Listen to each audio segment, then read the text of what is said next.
Good evening, everyone.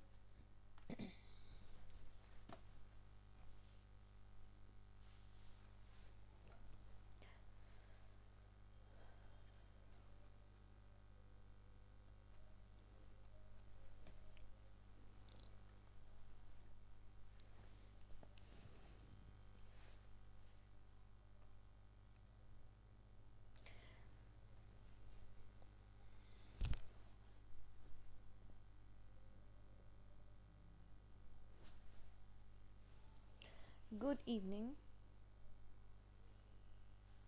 Let's wait for the students to join in, then we'll start off with our live session. Today is the fifth class in our marathon series.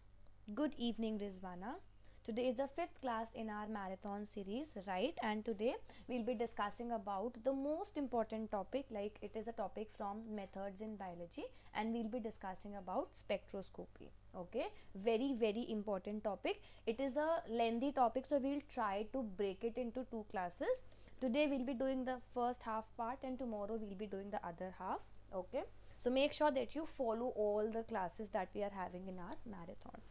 After this, will be left with two classes, 6th and 7th, because in our course, in this marathon, we have 7 classes courses. So this was the main thing. Good evening, Mansi. I hope these classes are helping you all. These marathon classes are helping you all, right? Now, talking about the new course, so if you are targeting the upcoming June 2023 examination for the CSIR UGC NET, then we have launched a new course today itself on our application. Make sure if you wish to enroll, you can enroll in there. Every single thing would be provided to you from our end in this course. We'll try to cover up all the things, all the theory classes, general aptitude, notes, everything would be provided to you from our end. And if you haven't yet enrolled in our application, make sure you download it from the App Store or from the Google Play Store, depending upon which device you are using. It is available both on the Android and the iOS devices. Okay, and these are the various other courses that are available to you, other contents available to you. If you wish to have any of the content, you're most welcome. Download our application and get yourself enrolled. Okay, now let's understand about what spectroscopy is all about. So if you have seen the previous years of the CSIR examination या फिर बाकी किसी examination का, be it the DBT or the GATE examination, you all know that spectroscopy is a very important topic, right? So let's understand कि spectroscopy के अंदर main हम किस चीज़ के लिए, like what do we actually target over there. So spectroscopy, it is a process, or it is the main study where we deal with the interaction of the electromagnetic radiations, that is EMRs, with the matter. That means in the spectroscopy we'll be using the electromagnetic radiations with our molecules, with our biomolecules, and as a result of this interaction, as a result of the main process that is happening in this complete spectroscopy, we would be having a result in front of us, and this result is what? It is the spectrum that gets produced. Right now, this spectrum is then analyzed, it is then studied thoroughly, and we can get our final information like analyzed and produced from the complete study. So as a result of the interaction, what happens? The energy of the electromagnetic radiation is absorbed or emitted by the matter in the discrete amount, and a spectrum is produced. Okay, now which biomolecules can we use over here? We could use biomolecules, could be the proteins, nucleic acid, and the carbohydrates. So we can use any of the biomolecules, get them interacted with the EMRs, that is the electromagnetic radiations, and as a result of that, we would be having a spectrum produced, which is then analyzed. So what we did, we just study, we have the spectroscopy. So in this spectroscopy, you can like break the term and get the meaning. Spectro is related to the spectrum, right? And scopy is related to the study. So we are getting the spectrum studied in this spectroscopy process. And what is the, or how do we actually get the spectrum? So via the interaction of the electromagnetic radiations and our biomolecules. These biomolecules could be protein, it could be nucleic acid, it could be carbohydrate. Depending upon which molecule we have taken, we'll be having a different spectrum. And then with the study of this spectrum, this spectroscopy, or the main agenda of the complete spectroscopy gets completed. So this was the basics about it. I hope this is clear to you. So see, this is how it actually happens. You have the emitter, we have the electromagnetic radiations, we have a sample. This sample is our biomolecule, right? This is the biomolecule, and this electromagnetic radiation and the spectrum, they both interact. There occurs an interaction between them. As a result of that, we have a spectrum produced. This spectrum is analyzed, or it is perceived by the help of a spectrometer, and we have our readout in front of us, that is the final analysis. So in the previous times, this analysis was done with the hands. With the hands means like after you get this graph, we analyze it on our own. But now with the advancement of technology, we have this readout getting compared via the computer itself, and you get the final information in your hand. So this is what the spectroscopy is all about. Okay, now in this spectroscopy, we know that yes, the biomolecules, which is the protein or carbohydrate or the nucleic acid, are being used up, right? And we are saying that there occurs interaction with what? With our electromagnetic radiation. So now let's understand about what are these electromagnetic radiations all about. So the electromagnetic radiations are the energy radiated in the forms of the waves by high frequency alternating current. So what is this all about? These are the energies, or these are the waves, and this energy is in the form of what? It is in the form of waves, which is produced by high frequency alternating current. These waves are associated with the oscillating electric and the magnetic fields, which is perpendicular to each other and perpendicular to the electromagnetic wave.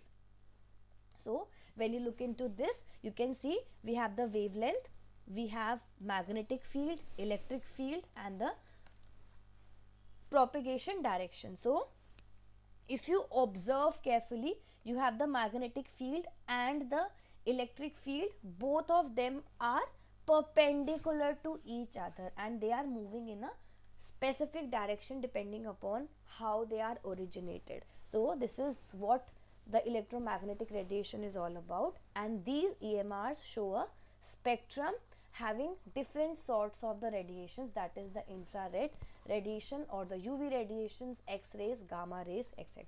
So because these EMRs would be then interacting, they would be showing a different spectrum as a final result. So this is what the EMRs are all about. I hope till here everything is clear. If you have any doubt, please ask, otherwise we'll move forward. And I am starting the topic with very basic things, because if our basics are clear, then the things becomes easier to understand, because when we'll be going into the technical term, so basics would help you out to understand those things. Okay, if you have any doubt, any problem, please ask, otherwise we'll be moving forward.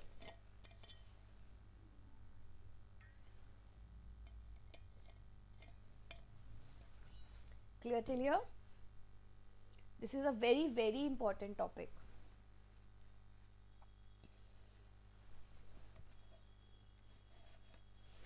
Okay, let's move forward now. Now see, we'll be understanding about the various regions of the electromagnetic radiations.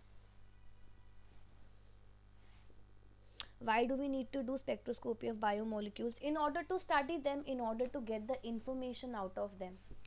The various hidden information that we have, we need to understand. Like wait for some more time when we'll understand about the various types of spectroscopy. This thing would become more easy and it would become more clear to you. Okay. Now let's understand about the regions of the EMR spectrum. So the entire region over which the electromagnetic radiation exists is known as the electromagnetic spectrum.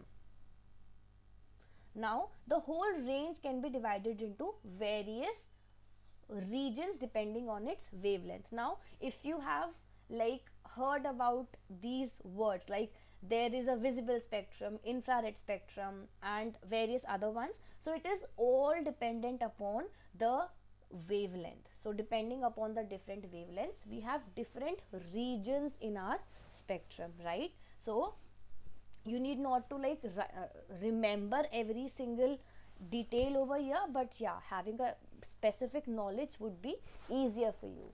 So we have short wavelength and longer wavelength. Initially we have the gamma rays, then X-rays, ultraviolet rays. Each of them would be differing depending upon the various different wavelengths. Then you have infrared, microwaves and then radio waves. And you can see in case of gamma rays, you have shorter wavelength as compared to the radio waves where the wavelength is maximum. When do we say that the wavelength is more and when it is less? So when there is lesser distance between the two waves, between the top of the two waves, it is of shorter wavelength, and when there is distance, when the distance is more, it is of longer wavelength. Okay. In the visible light, the wavelength is from 7 into 10 to the power 14 hertz to 4 into 10 to the power 14 hertz. So this is what you have to remember. Let's move and understand about the various type of rays. The first one is the radio waves. So these are of very less energy, so they are not used in the spectroscopy. So you can see over here, radio waves are of longer wavelength and lesser energy. Energy increases when there is lesser wavelength, there is more of energy. Remember this thing, less wavelength, or we can say short wavelength, is towards the more energy area. So the radio waves, that is the waves in this particular region having longer wavelength, there is less energy present, and if there is lesser energy there, that means they are not used in the spectroscopy. Second, we have the microwaves. So microwaves are the ones which include the change in the rotation of the biomolecules, that is the proteins, carbohydrates and the nucleic acid. But in this, the energy is too small to excite an atom. Now in all the biomolecules, in all the like whatever we are studying, there every single thing is made up of atoms, right? So for understanding or for studying any particular biomolecule given to us, what is required? We need to excite the electron. We need to keep the electron, or we need to make the electron move from its ground energy state to the higher energy state, so that when it would be coming back to its ground state, it would be emitting out some waves, it would be emitting out some kind of energy, and that energy is captured by our spectrometer, and when we see the main analysis done. So microwaves are having more energy for sure, but it is not enough to excite the electron. Then we have the infrared. So infrared radiations include the changes in the vibration of the molecules. Again, energy is lesser enough to, it is not more than enough to excite an electron. Last, we have the UV and visible. So the for the UV and the or we can say visible and UV radiations are used, or they are mainly required in the complete spectroscopy study. So we can say both the UV and the visible range have enough energy to excite the electron of a biomolecule, and if the molecule or the atom gets excited, then finally what will happen, because when the let me explain you in a simple manner. Yeah, see, let's say this is an electron. This electron usually stays, or in the resting stage, it is in its ground state. as and when some kind of energy is absorbed by this electron would be moving to its higher energy state. You must have read about like the, now this is something of related to chemistry where we learn about the various shell, P, Q, R, S shell are there in a particular electron, right? So this electron, when it gets some kind of energy, it would be moving to its upper level, or we can say to a higher energy state. But this particular condition is unstable. It cannot stay there for a longer time. It have to come back to its resting stage. So during the course of coming back to the resting stage, it emit out some kind of energy, because obviously if it has absorbed some energy for coming to a higher energy state, while going back it need to emit out that energy. This energy is what is captured by the spectrometer, and this spectrometer would be showing us that main readouts and the final result. So all the other rays are not able to excite the electron because a specific threshold is required. So UV and the visible region is like these rays are having enough energy to excite the electron. So remember about it this way, that for exciting electron, why does the UV visible is required and how does the complete process actually happens. So this is the main scenario out here. I hope these things are clear to you. If it is clear, do let me know, then we'll move forward and understand more about it. Now see, according to the different ranges of the electromagnetic spectrums, there are different types of the spectroscopy techniques. So we have various types of spectroscopy. So depending upon the different type of spectroscopies, or depending upon the range of the electromagnetic spectrum, we have various type of spectroscopy. So for the X-rays, we use X-ray crystallography. For the UV spectrum, we use UV spectroscopy. For visible, we use visible light. For IR, we use the infrared and FTIR spectroscopy. Then we have for the microwave spectroscopy, the electron spin reversal spectroscopy, and for the radio wave spectrum, we use the NMR spectroscopy. So this is very, very important, because in CSIR and other exams, we get questions related to match the following type from these type of points. So if these things are clear to you, please let me know in the chat sections. Then we will be moving forward and advancing our knowledge regarding the same concept. Okay, if there's any doubt, any problem, please ask. And is this particular topic getting clear to you or no? Let me know in the chat sections, please.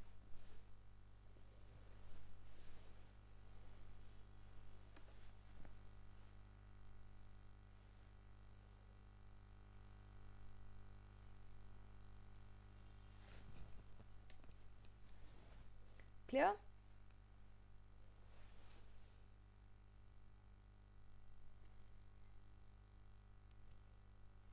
Very good.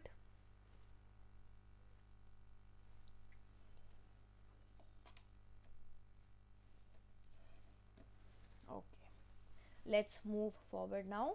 Now see, this is what I have just told you. It is the same thing but in a more specific manner. See, in the spectroscopy, there are two main processes, or there are two main phenomena happening. First one is the absorption, second one is the emission. You have the electron which is in the ground state, right? Now for the particular electron to move to its higher energy state, it would be absorbing the energy. Okay, this is what? This is the energy which in the form of photons. So for moving from a ground state to the excited state, absorption of energy is required, right?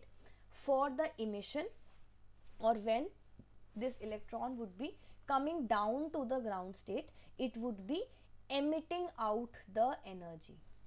The energy which is initially like available to the electron for moving to the higher excited state, what is required? The EMRs or the electromagnetic radiations that we are giving, that is required. And when it would be emitting out, or when it would be when it would be emitting out the energy, this would be read out by the by our computer screen, and we'll be able to get the work done. So spectroscopy is of two types. First one is absorption spectroscopy and second one is the emission spectroscopy. Okay, now let's understand more about it. First one is the absorption spectroscopy. Okay, it is an analytical technique which concerns with the measurement of the absorbance of the EMRs by a given biomolecule. Now what happens, the atom of the biomolecules are in the ground state. This is what we have just understood. They are in the ground state at normal temperatures, but when they encounter an EMRs, a part of it would be absorbing the energy and it would be moving from a ground state to a higher state. As and when it moves towards the higher energy state, or we can say when the electron gets excited, what will happen, it would be showing various types of excitations. That is because initially it is in the ground stage, like resting stage, but when it absorbs the energy, now what will happen, the excited state would be showing various types of excitation. It could be translational, it could be rotational, it could be vibrational, or it could be electronic. Now how to calculate that, what is the amount of the radiation absorbed? For that we require, or for that the Beer-Lambert law would be playing the role. For that the Beer-Lambert law would be used to get the final calculation done. Now what is it all about? Let's understand it. Yeah. So what is Beer-Lambert law all about? So in the spectroscopy, what happens, the biomolecules would be getting excited by the help of the absorption of EMRs, right? The amount of the radiation that is absorbed, that means the total amount of energy that a particular biomolecule's electron would be absorbing, it depends upon what? It depends upon the concentration of the substances and its thickness through which the radiation travels. That means how much energy or how much radiation would be absorbed, this would be dependent upon the concentration of the substance, that is the molecule that we are taking into consideration, and also the thickness via which the radiation would be traveling, because obviously you will be keeping the molecule, or you will be keeping the biomolecule sample into a specific area, right? Now over here you can remember one thing, like if in your masters or if in your lab time you must have used a spectrophotometer, right? So when we use a spectrophotometer, what do? We have a cuvette with us. This is what a cuvette is all about. So we take different type of cuvette for different type of biomolecules. Like when you are doing the test of toluene, we are suggested to have the glass cuvettes only, because the amount of light that would be passing, this much thickness is required. But when we are doing any carbohydrate test or any starch test, then we can use the plastic cuvettes as well, because that thickness would be more than enough for us to get the final the final work done. So this is what, or this is how we actually put our knowledge into the main practical area. Like when in our lab time, when we prepare about the carbohydrate content in a specific plant or the starch content, what do we actually do? We prepare a mixture, we get the sample prepared, and finally those samples are poured into a cuvette, and those cuvettes are then kept into the spectrophotometer.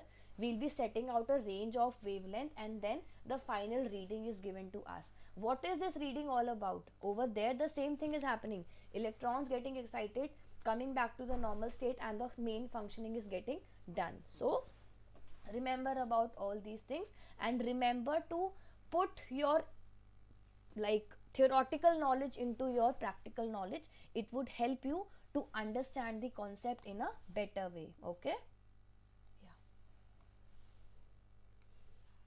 I hope till here everything is clear to you. Now absorbance is equal to epsilon EL. Now this is the extinction of coefficient, then we have the concentration of biomolecule, and L is the intensity of the emitted radiation. L is equal to the length of the media, A is the absorbance. So this is what the complete process is all about. So when we measure the carbohydrate, starch or any content in the samples given to us, we are actually calculating the absorbance. How do we calculate it?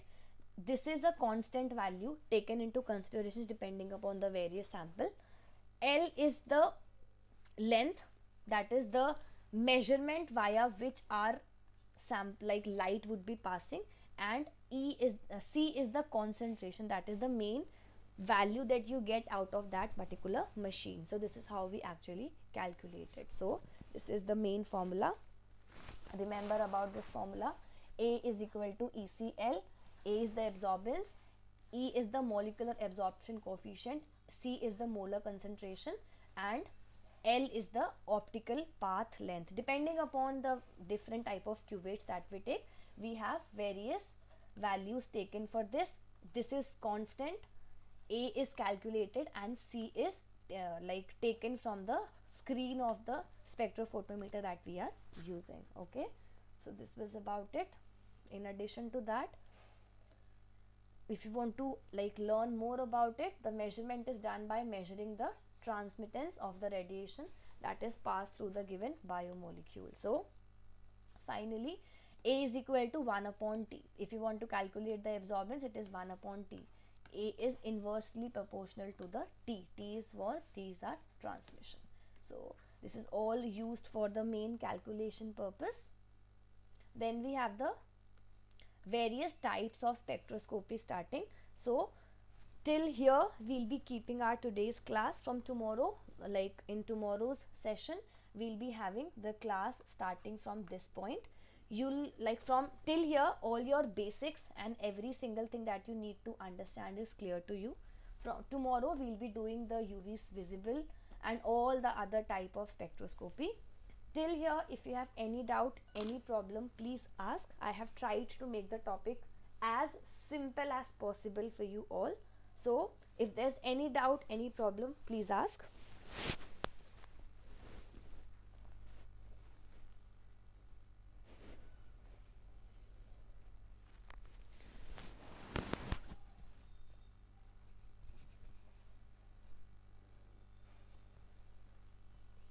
And we are starting off with a new course on Botany Insiders application.